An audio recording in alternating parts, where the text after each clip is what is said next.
No to drugs yes to fitness എന്ന വിഷയം ഉയർത്തിക്കാട്ടി ജിടെക്കും തിരുവനന്തപുരം ടെക്നോ പാർക്കും മാരത്തോൺ സംഘടിപ്പിച്ചു. സമൂഹത്തിന്റെ നാനാതുറകളിൽ നിന്നുള്ള 8,000-ഓളം പേര് ജിടെക് മാരത്തോണിൽ പങ്കെടുത്തു. കായിക, വഖഫ്, ഹജ്ജ് തീർത്ഥാടന വകുപ്പ് മന്ത്രി വി. അബ്ദുറഹ്മാൻ വിജയികൾക്ക് സമ്മാനങ്ങൾ വിതരണം ചെയ്തു. വിഭാഗത്തിൽ സിറിൻ ജ്യോതിഷ് ജോയിയും പുരുഷ വിഭാഗത്തിൽ ഷിനുമോളും വിജയികളായി. വെറ്ററൻ വിഭാഗത്തിൽ കാമേഷ് കെ.എച്ച്, കേണൽ അനു ഷാജി എന്നിവർ വിജയികളായി. വനിതകളുടെ 21 കിലോമീറ്ററിൽ 2 മണിക്കൂർ 12 മിനിറ്റ് ഫിനിഷിംഗ് സമയം രേഖപ്പെടുത്തിയ അനു ഷാജിയെ ഓവറോൾ ജേതാവായി പ്രഖ്യാപിച്ചു. സീനിയർ വെറ്ററൻ വിഭാഗത്തിൽ 21 കിലോമീറ്റർ മാരത്തണിൽ ആൺപെൺ വിഭാഗങ്ങളിൽ നളിനാക്ഷനും ദേവിദാസും ജേതാക്കളായി.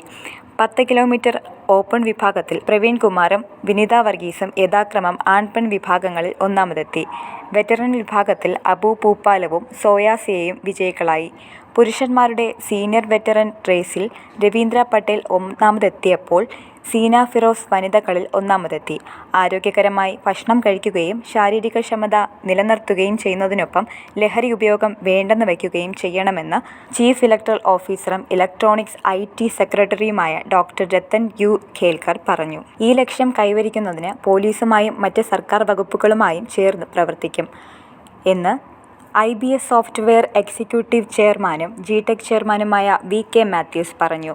ജിടെക് മാരത്തണിൻ്റെ 4ാം പതിപ്പ് 2026 ഫെബ്രുവരി 8-ന് കൊച്ചിയിൽ നടക്കുമെന്നും പങ്കാളിത്തം 10,000 കടക്കുമെന്നും അദ്ദേഹം കൂട്ടിച്ചേർത്തു.